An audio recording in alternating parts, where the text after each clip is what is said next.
नमस्कार साथियों। आज अपन इंडियन पॉलिटिकल सिस्टम के एक ऐसे टॉपिक पे चर्चा करेंगे जो 1989 के बाद भारतीय संसदीय व्यवस्था का एक अपरिहार्य आवश्यकता या महत्वपूर्ण बिंदु बन चुका है।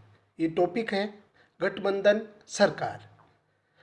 हम इस व्याख्यान में गठबंधन सरकार से तात्पर्य, गठबंधन सरकार के गठन की आवश्यकता क्यों होती है, इसके पीछे क्या कारण है, गठन के तरीके क्या है, साथ ही गठबंधन सरकारों की विशेषताएं, इसके नकारात्मक एवं सकारात्मक प्रभाव एवं भारतीय राज्य व्यवस्था के अंदर गठबंधन सरकारों को प्रभावी बनाने के लिए सुझाव आदि पर विस्तार से चर्चा करेंगे। गठबंधन सरकार भारतीय परिप्रेक्ष्य में सर्वप्रथम हम देखेंगे विषय परिचय एवं महत्व। संसदीय लोकतांत्रिक व्यवस्था वाले देशों में सामान्यतः सरकारों का गठन व्यवस्थापिका के लोकप्रिय सदन के चुनाव से होते हैं। इन चुनावों में स्पष्ट बहुमत प्राप्त दल से एकदलीय सरकार का गठन होता है, लेकिन जब इस सदन के चुनाव में किसी एक पॉलिटिकल पार्टीज को स्पष्ट बहुमत प्राप्त नहीं होता और हंग पार्लियामेंट या त्रिशंकु लोकसभा या विधानसभा का या खंडित जनादेश की स्थिति बनती है, तब गठबंधन सरकार या पॉलिटी के निर्माण की प्रक्रिया आरंभ होती है। यानी कहने का मतलब यह है कि संसदीय शासन व्यवस्था वाले देशों में प्राय एकदलीय सरकार का गठन तब होता है जब निम्न सदन में, यानी भारत में जैसे केंद्र में लोकसभा में यदि किसी एक दल को स्पष्ट बहुमत मिल जाता है तो सरकार का गठन हो जाता है, वो एकदलीय सरकार होती है। परंतु कई बार जब स्पष्ट जनादेश को लोकसभा स्पष्ट नहीं कर पाती, जिसे हम त्रिशंकु लोकसभा संसद के नाम से भी पुकारते हैं, तब ऐसे गठबंधन सरकारों के निर्माण की प्रक्रिया शुरू होती है। गठबंधन सरकारें सम्मेलन की राजनीति का परिणाम होती है, अर्थात मिलकर चलने की पॉलिटी, और विभिन्न पॉलिटिकल दल जो है वो सम्मेलन की यानी कोलिशन की इस राजनीति को या तो चुनाव से पहले या चुनाव के पश्चात अपना सकते हैं। सम्मेलन की इस राजनीति को अपनाने का एक विशिष्ट उद्देश्य या प्रयोजन होता है। जब चुनाव पूर्व गठबंधन की राजनीति को अपनाया जाता है तब उसका लक्ष्य होता है चुनाव में बहुमत प्राप्त कर सरकार का गठन करना। ऐसे गठबंधनों में अवसरवादिता का तत्व कम होता है और साथ साथ काम करने का यही एक महत्वपूर्ण आधार बन जाता है, और ऐसी सरकारें प्राय अपना कार्यकाल पूरा भी करती है। परंतु कई बार ऐसा भी होता है कि पॉलिटिकल जो पार्टीज होती है वो चुनाव में अकेले अपने बलबूते पर बहुमत प्राप्त करने की आशा करता है, लेकिन जब ऐसा चुनाव के बाद नहीं हो पाता है या कोई भी पॉलिटिकल पार्टीज ऐसा नहीं कर पाती है, तब वे दूसरे पॉलिटिकल पार्टीज के साथ में ये कोलिशन या गठबंधन करके और मेजॉरिटी बनाना के लिए सरकार का दावा पेश कर सकती है। तो चुनाव के पश्चात और चुनाव का सामना करने के लिए जो भी गठबंधन बनाए जाते हैं उनमें अवसरवादिता के तत्व अधिक अंशों में विद्यमान होते हैं, और यही बात इन गठबंधनों को कमजोर करती है और संसदीय शासन व्यवस्था में सरकारों की अस्थिरता का यही एक कारण भी बन जाता है। गठबंधन सरकार से क्या तात्पर्य है? विभिन्न दलों या राजनीतिक पहचान रखने वाले व्यक्तियों के बीच आपसी समझौता होता है तो उसे गठबंधन कहते हैं। गठबंधन की राजनीति लोकतांत्रिक व्यवस्था में ही संभव हो सकती है जहां पर संसदीय शासन व्यवस्था वाले देशों में बहुदलीय प्रणाली क्रियाशील होती है। सामान्यतः विधायिका के निम्न सदन में जब किसी भी एक दल को स्पष्ट जनादेश नहीं मिल पाता और बहुमत जुटाने के लिए दो या दो से अधिक दलों के बीच आपसी समझौते से संविदा या गठबंधन सरकार का जन्म होता है, और इस तरह के समझौते चुनाव के पूर्व या चुनाव के पश्चात हो सकते हैं। जैसा कि ओक के अनुसार संविदा सरकार ऐसे सहयोगी प्रबंध का नाम है जिसमें विभिन्न पॉलिटिकल पार्टीज के जो मेंबर होते हैं वो गवर्नमेंट के गठन या मंत्रिमंडल के निर्माण के लिए एक हो जाते हैं। गठबंधन सरकार राजनीतिक समुदायों या शक्तियों का गठजोड़ है जो अस्थायी और कुछ विशिष्ट उद्देश्यों के लिए होता है। राजनीतिक दलों का यह मिलन सरकारों के निर्माण या उसकी रक्षा करने के लिए बनाया जाता है।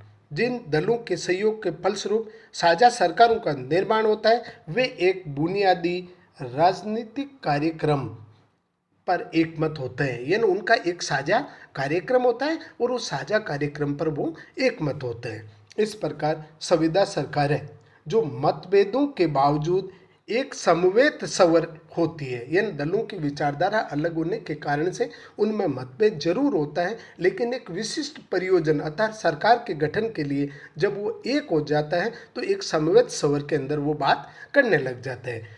ये ऊपर से देखने पर चाहे कितनी ठोस प्रतीत होती है, इसके अंदर मतभेद के स्तर विद्यमान होते हैं। यही मतभेद दलों को अपना अपना पॉलिटिकल जो उनका अस्तित्व है वो बनाए रखने की प्रेरणा देते हैं और वो उसे बनाए रखते हैं। गठबंधन सरकार का गठन कैसे होता है, उसके क्या तरीके हैं। संसदीय लोकतांत्रिक शासन व्यवस्था में सामान्यतः 4 प्रकार से गठबंधन सरकारों का गठन किया जाता है।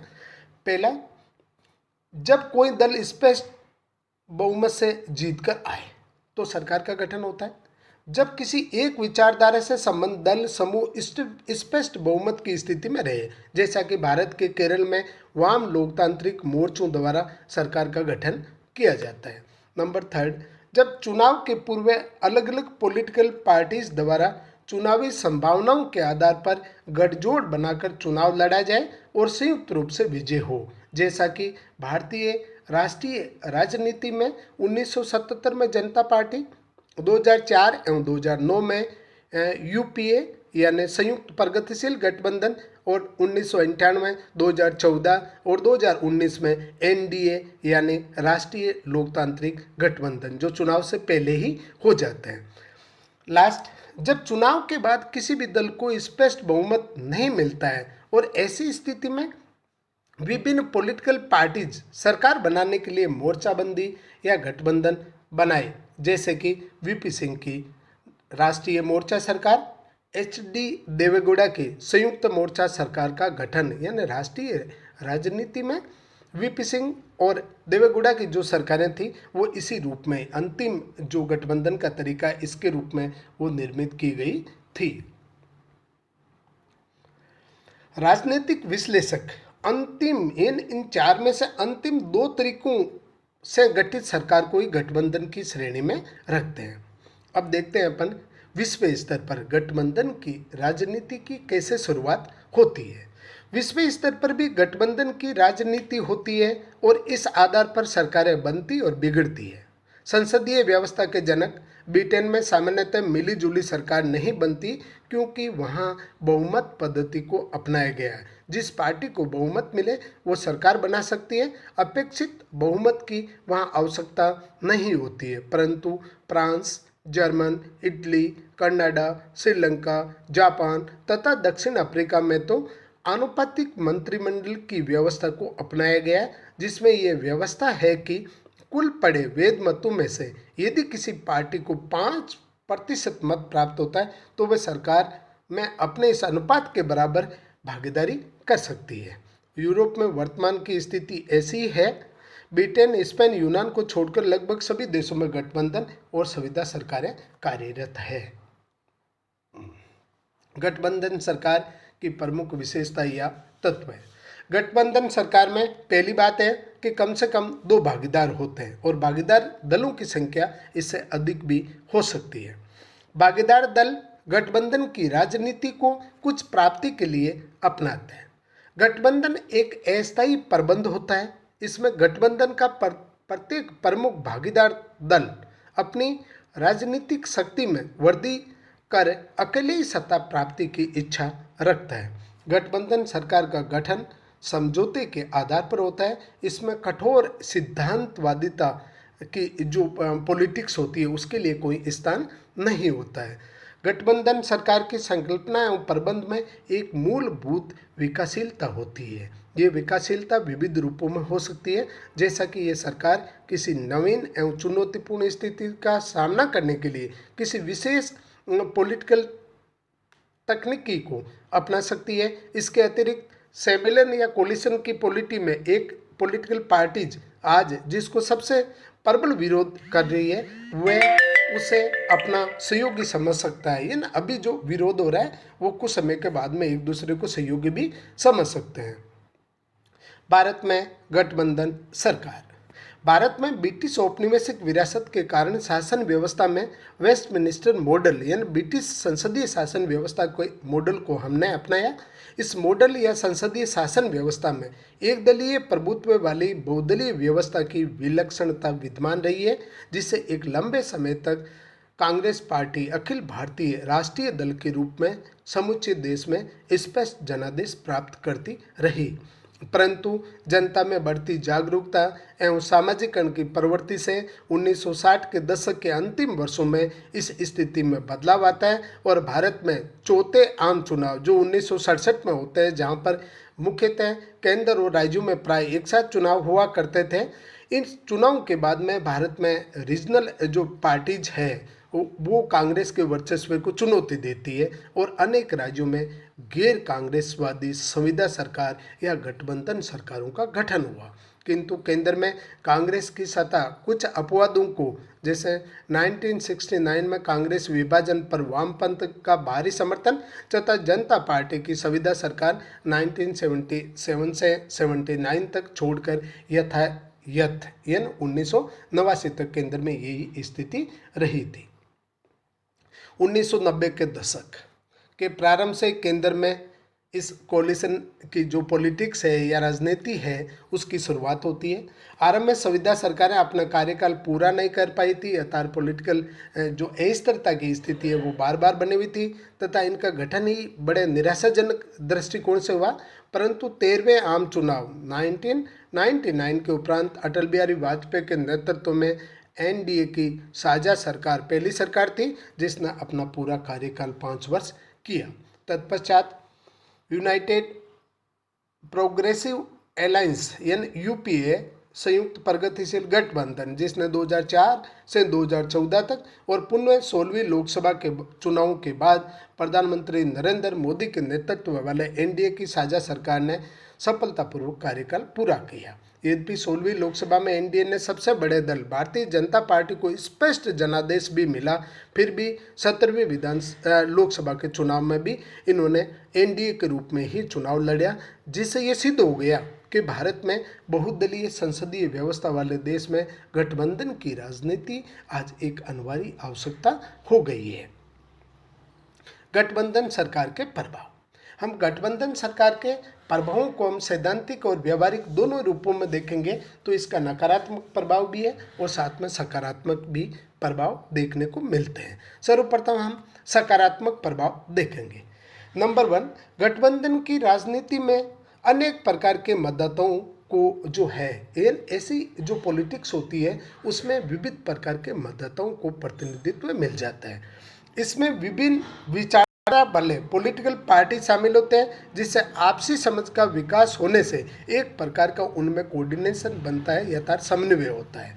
एक दलीय व्यवस्था में उपेक्षित जो रीजनल पार्टीज है वो गठबंधन सरकार में वो मौका पा लेते हैं या उसमें भागीदारी पा लेते हैं तथा ऐसे मुद्दे और विवादों का ऐसे सरकारों द्वारा आसानी से सुलझा लिया जाता है जो केंद्र और राज्यों में होते हैं। व्यवहारिक दृष्टि से ऐसी सरकारों में विभिन्न दलों में आपसी मनमुटाव को साझा न्यूनतम कार्यक्रम द्वारा सुलझाने का प्रयास किया जाता है तथा नीति के निर्माण और क्रियान्वयन में आपसी सहमति होने से आम जनता के हितों को समुचित महत्व मिल जाता है। इसके साथ ही गठबंधन में शामिल विभिन्न रीजनल पार्टीज जो कि ऑर्गेनिक अर्थात सौदेबाजी की क्षमता का विकास हो जाता है और ऐसे में जो रीजनल डेवलपमेंट के जो इश्यूज होते हैं उन पर वो विशेष बल देते हैं और उन्हें सुलझा लिया जाता है। नकारात्मक प्रभाव। गठबंधन की राजनीति का सर्वाधिक कमजोर पक्ष इसकी अस्थिरता है, यानी अस्थिरता बनी रहती है ऐसी सरकारों में। इसके घटक दलों की भूमिका उतनी महत्वपूर्ण होती है जितनी मुख्य दल की। इसी कारण से ऐसी सरकारों में बार्गेनिंग की क्षमता या ब्लैकमेलिंग की जो पॉलिटिक्स है वो हो जाती है। गठबंधन सरकारों का गठन निश्चित परंतु निषेधात्मक आधार पर हुआ है और ये आधार रहा है गैर कांग्रेसवाद या गैर भाजपावाद। यही आधार इन सरकारों की सबसे बड़ी कमजोरी है। संविदा सरकारों में भागीदारों में वैचारिक एकता का अभाव रहता है तथा संसदीय व्यवस्था के सिद्धांतों की घोर अवहेलना होती है।